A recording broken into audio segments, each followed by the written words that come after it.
Сәлеметсіздер ме? Мен каналыма қош келдіңдер. Мен каналыма тіркеліп көптеген сұрақтарыңызға жауап алып жатқандарыңызға өте қуаныштымын.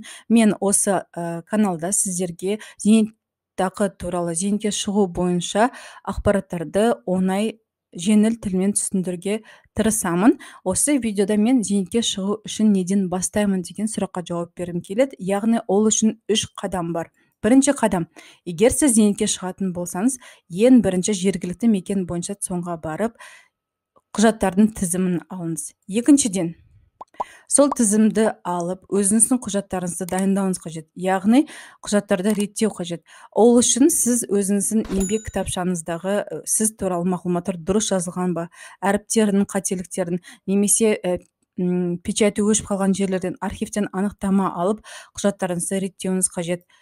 Үшіншіден, сіздер зейнетке шығатын жыл бойынша көрсеткіштеріңізді дайындауыңыз қажет. Көрсеткіштерге біз айлық есепті көрсеткішті айтамыз. Яғни МРП. Сіз 3 жылдық табысыңызды көрсетесіз. Сол 3 жылдық табысыңыз сіздің сол жылдық МРП-ға сай болу керек. Сол кезде сіздер максималды зейнетақы алатын боласыздар.